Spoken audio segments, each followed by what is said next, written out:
هم چې د چا بچو د چا انګور له زندگی تباہ کی دشمنی سره د خټول ګور له زندگی تباہ کی د چا بچو د چا انګور له زندگی تباہ کی دشمنی سره د خټول کور له زندگی تباہ کی په ماشوموالي رشته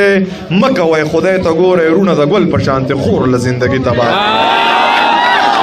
ماشوموالی رشته مکه وای خدای ته ګوره رونه د ګل په شانته خور له زندگی تباہ کی خدایا دغه یو عذاب د پښتنو نه لړکا په کانال زمکه باندې رور له زندگی تباہ کی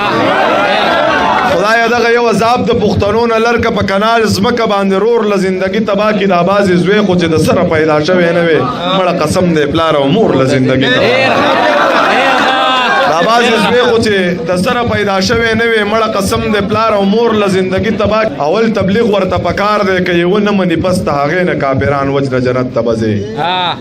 اول تبلیغ ورته پکار دی که یو نه منی پس ته هغه نه کافران وجه جنت ته بځي چې خودکشي خدای حرام کړنو ای ظالم عادت ته چا ویلی چې ځان وجنا جنت ته بځي زه د جهاد خلاف نه یم خو یا میر سیم دو حکمونه د قران وجنه جنت ته بځي د جهاد خلاف نه یم خو یا میر صاحب نو تو حکمونه د قران وجنا جنت ته بځي د هغه چغې او سورې لتان څنګه هېرې دی د یوې مور د زړه ارمان وجنا جنت ته بځي دا قران نه دی ویلي دا چرته شیطان ویلي چې په مکتب کې ماشومان وجنا جنت ته بځي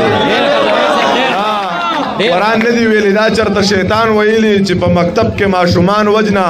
جنت ته بځي مړه ښکارا پته دار دل تراشه کنا په پاکستان کې زمیر خان وجنا جنت ته بځي پروفایل لخوار سړی د کار تصویر وباسي او الګ ته او کجینای پړې سیلار تصویر وباسي